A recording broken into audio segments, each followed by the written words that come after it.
Jonathan Pogash is the cocktail guru, a mixologist and hospitality expert. See? Yeah. You know big words. Dude, I'm the cocktail guru. Cheers. Jeffrey's his dad, a wine and spirits author, historian, and consultant. Oh, I do my homework. With decades of experience, they're always looking for the next big thing.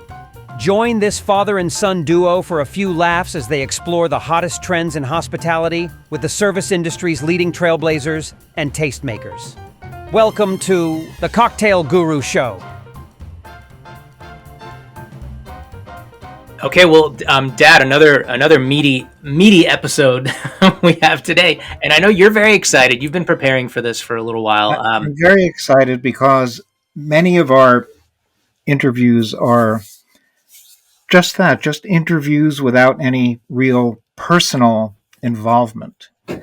This is an interview where I have had a great deal of personal involvement over the years, starting in 1960 when I was, about 9 years old? Yeah. You've told me stories about how your parents, my grandparents, would bring you to, lavish meals in big cities around the country. Isn't that right?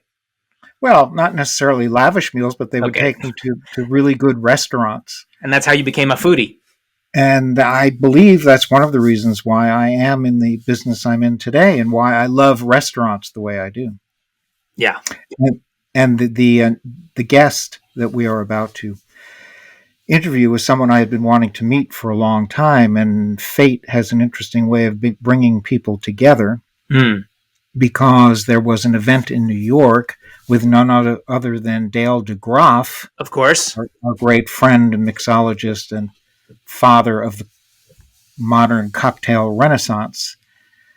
And that's how I met this gentleman face to face at this particular event. So it's cocktails and Dale DeGroff that brought us together, and he is an instrumental part of this entire interview and story. And he is a photographer. He is a man about town. He is a fellow menu collector.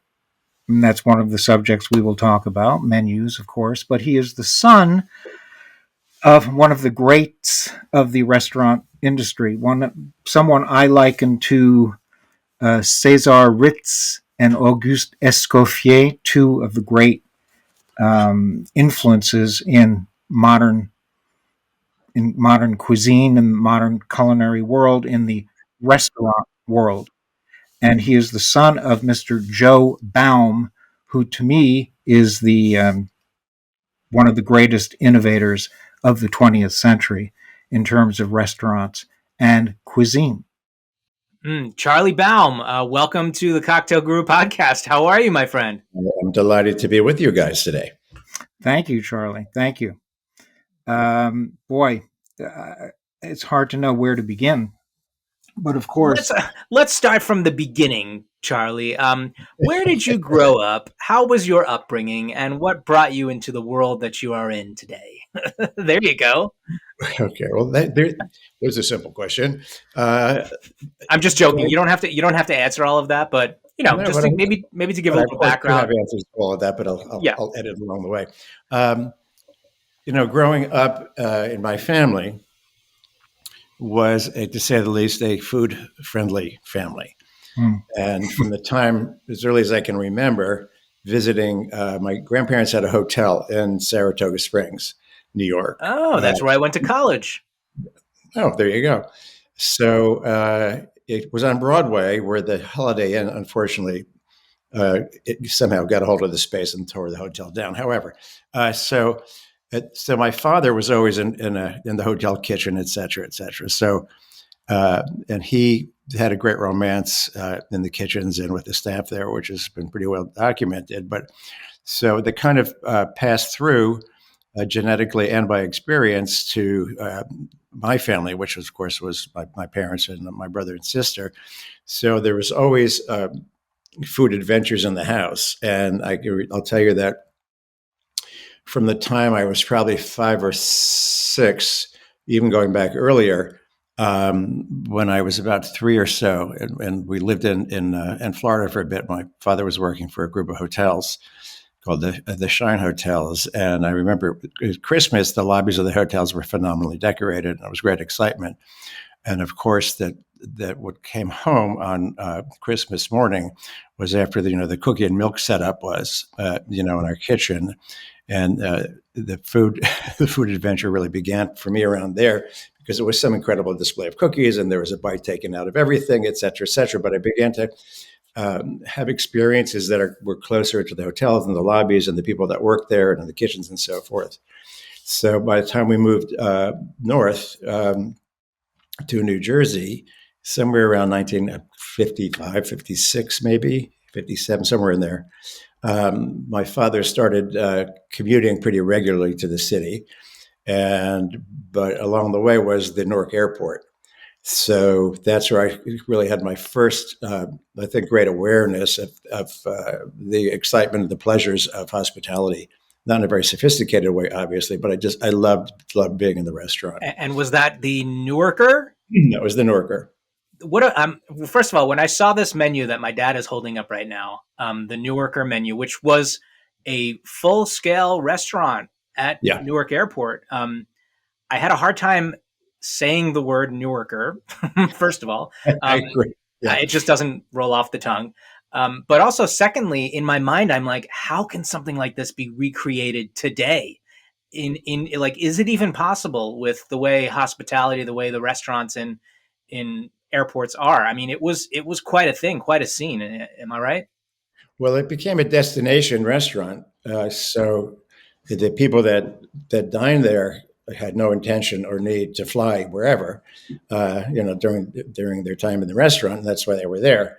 But I can remember when I was probably 5, 6, 7, spending a lot of time in there. And of course, a lot of attention was paid to my father's family table, but I just thought that was the experience everybody had. So I said, this is fun. So now, Charlie, you lived in South Orange at the time, correct? Yes. And I lived in Maplewood. Oh, that's right. We're border to border, right? Yeah, and I went to the Newarker with my father. I don't think I ever ate there. I'm not sure. But I went there with my father because I know he would go to visit. He was involved with Restaurant Associates. And I know that at one point I visited the Newarker with him because he would take me to the airport from time to time to see the planes fly. And I remember once visiting this lavish restaurant at the airport, which was called the Newarker. And boy, what a menu they had too. This was your father's was his first project, I believe. His first project out of Florida, yeah, and it was a full-scale fine dining establishment with a very extensive menu. I'm looking at the menu now, and I can't imagine repeating the only restaurants in New York City, for example, would have menus like this. It was pretty sophisticated for its time. And I think on that menu is where you probably will see the first appearance of the 3-clawed lobster. Yes. And a dozen oysters came with another. They're called knife and fork oysters, I believe, yes. on that menu. Yes. And I think there was a baker's dozen. There was maybe another one on plated it separately from the dozen. So it was kind of a nice act of, generosity. And the drinks, I mean, a 90-cent martini, I'll take one of those any day. Think how many you could have at 90 cents. Well, how about this is a 75-cent martini. Oh, okay. I thought there was something that was 90-cent whiskey sour, even better. Yeah, but the Manhattan was 75 cents. The daiquiri the Scotch sour was 90 cents. Scotch. And is that I can't conceptualize inflation. Is that inexpensive for the time, or is that kind of? I doubt it. I don't know what the multiple would be now to give it an equivalent. But I would imagine that in the 50s, there are a lot of places where, cocktails were 50, 60 cents. And the equivalent, the modern day, well, first of all, there is no modern day equivalent to an establishment like that. The closest might be, a fancy Delta Sky Lounge or something. Yeah. but Well, not even, you know. No, no, not even close.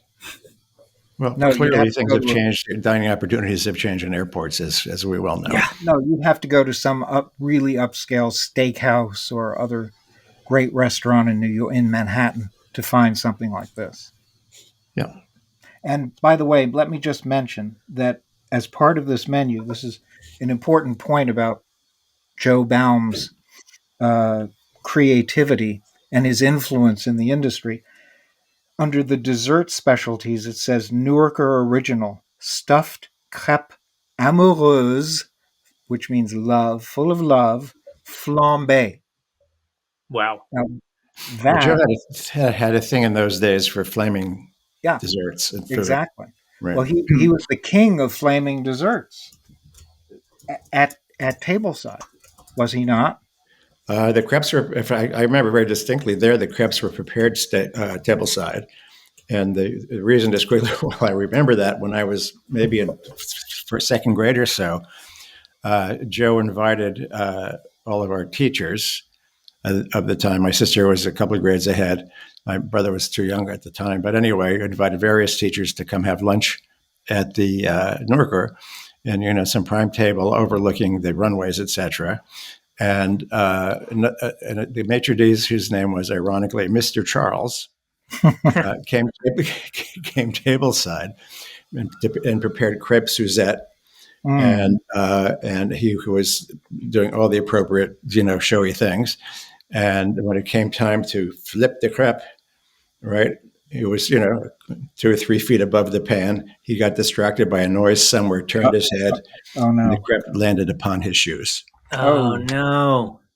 I, well, as sophisticated as 6 or 7 year old I was, I thought that was the funniest thing I ever saw. I just fell off the banquette laughing, and well, course. at I got least a stern it look. didn't land on somebody's head. Yeah, it was right. Yeah, and I think Joe Baum also uh, was known for flambés at Forum of the 12 Caesars as Yeah. well. Yes, And Yeah. let's talk about the other places and the I think there was a jump to venues in New York City, correct? yes. Well, the Forum is a good example. Menu wise, it's always been notorious for the language and the design of the really of all the tabletop, but particularly the menu and the front of the menu and the size of the menu and the scale and I don't know if you have one that you can read a couple of items from, but we would consider today to be extremely over the top. Yes, and he brought in furniture from all over the world, did he not? And designers who very high level designers I think who maybe really, William Pullman maybe was the yeah, designer there. Yeah, who were responsible for really over the top decor, over the top food. I mean, everything about it was. But he brought in great specialists who knew precisely what he wanted And to see, do. But that's interesting because that's the norm with a lot of with fine dining now, but it wasn't before, and he's kind of ahead on that trend. yeah. Well, one of the things that, and again, the firm's a good example of a vast amount of research went into the history of Roman dining right, and what would be, I guess, translatable into something that was contemporary, while still kind of honoring the tradition a bit, but taking it further and further and further.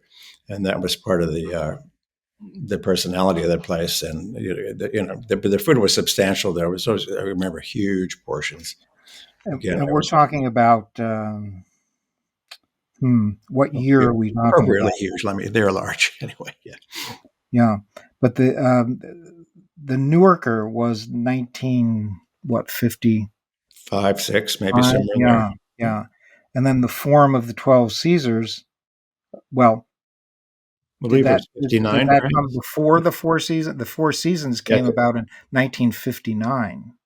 59, 59, 60. In the forum, I think it was earlier that year. Oh, Could it have been was 58 early, or 59. but And where around the same and time. where was the forum located? The forum, I think, was on 48th or 9th Street between, essentially it was part of Rockefeller Center. Right. So it was between the plaza and 6th Avenue on the north side of the street. And interestingly enough, I believe it was a steakhouse, maybe somewhere 5 to 10 years ago, came in.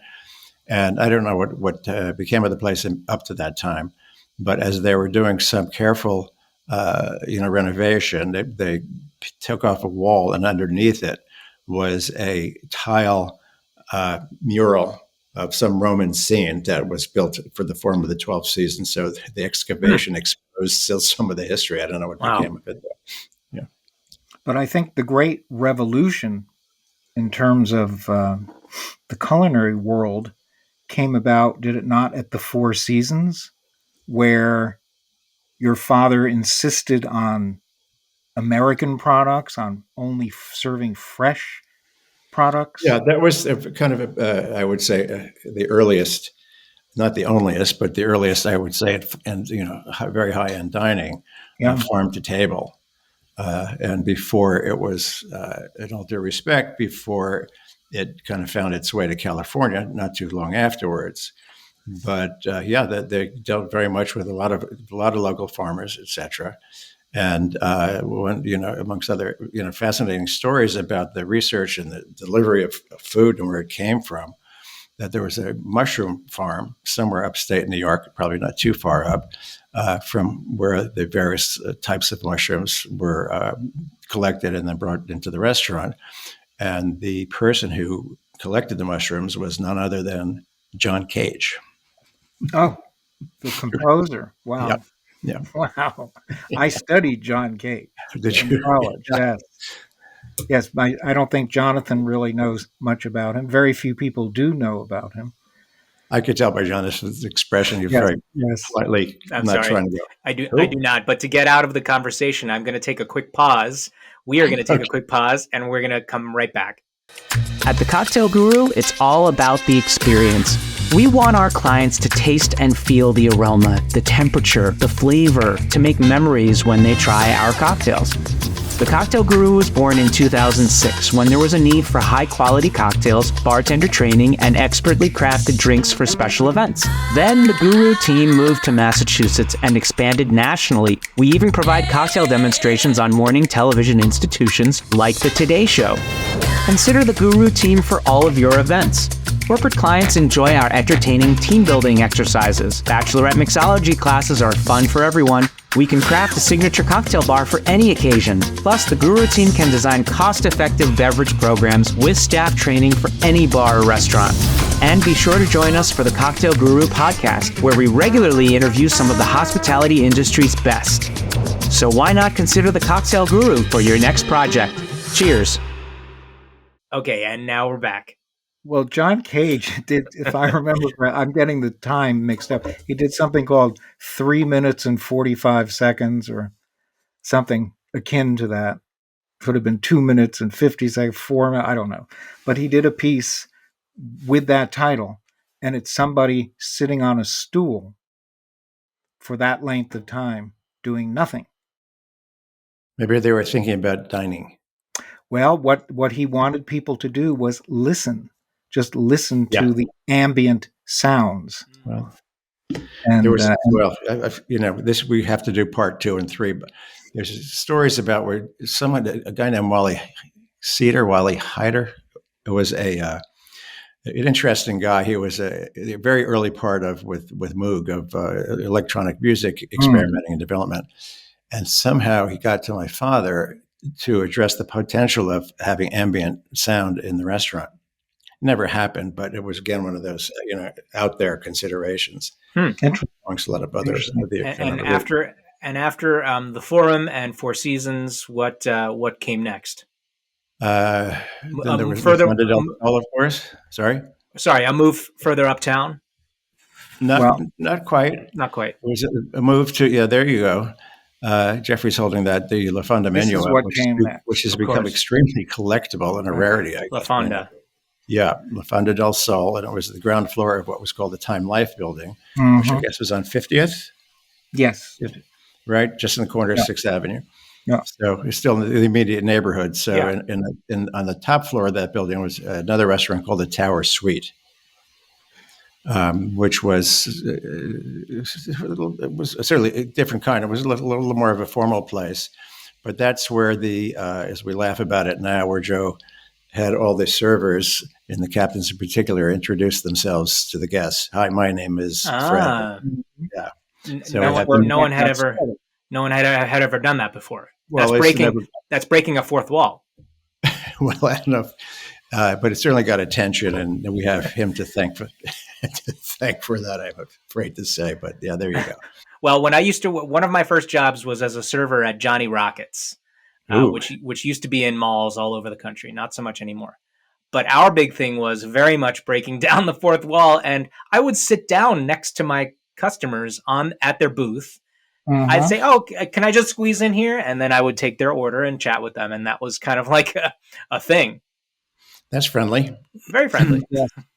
But this Fonda to me was one of the talk about pleasure palaces. It was just the interior, the architecture was folk art. There was you could see the menu. The colorful. It was an open kitchen into part of one area of the dining room, which it's been also well documented where a lot of the grilling took place, and so servers could come pick up food in front of the guests, and they'd go wherever. But it was an extraordinary place, and I was sad to see that go. But I would say of all the places that I went to eat, family-wise, that was the place. Where else can we go there? So it was just a fabulous experience.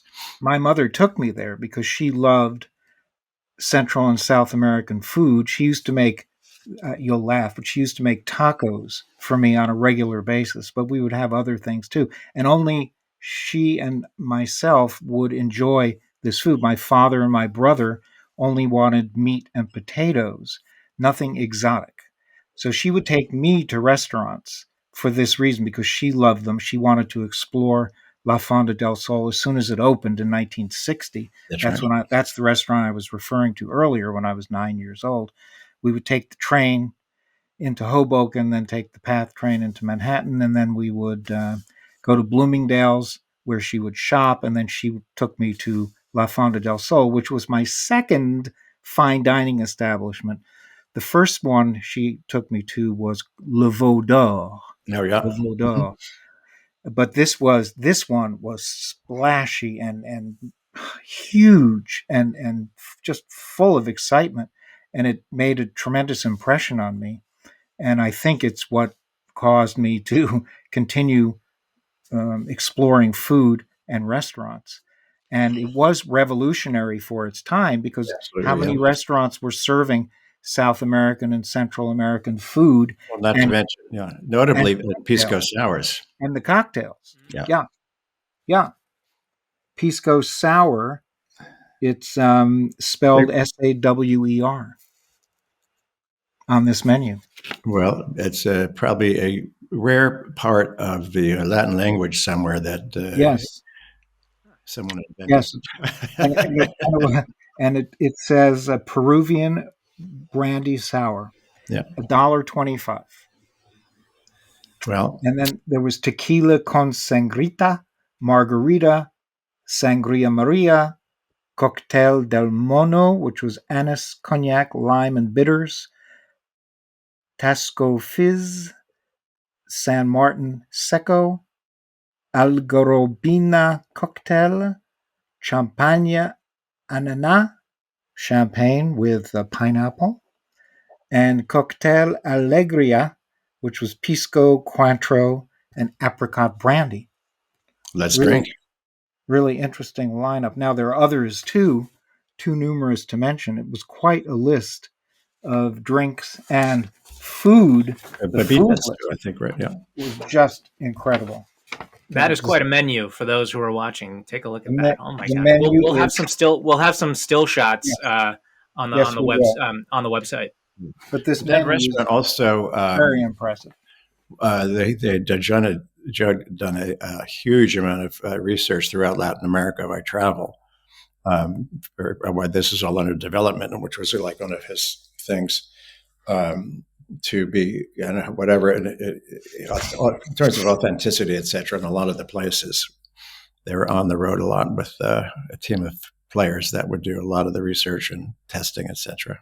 And so that we can get to all of the notable locations and venues. What came next throughout the 60s, 70s? Quickly at about the Yeah. same time, the original Brasserie, also in the Yes. Sequence building, opened 24/7, which is also great fun. And in the what was then known as the Pan Am building, there were 3 restaurants kind of on the concourse. There was on the 43rd Street side, maybe. Well, anyway, it was something called the Trattoria, which was a very kind of bold and Italian. Not I fair to call it a bistro, but a great fun restaurant. Next to it was Zoom Zoom, Yep. which was the kind of fast food. Every verse you could think of was served there with, great line. I think there must have been a great menu of beers, etc. And then something called Paul Revere's Tavern, which was a kind of a tavern experience. But anyway, the 3 of them all kind of came up at the same time. And that was kind of through the 60s. And then,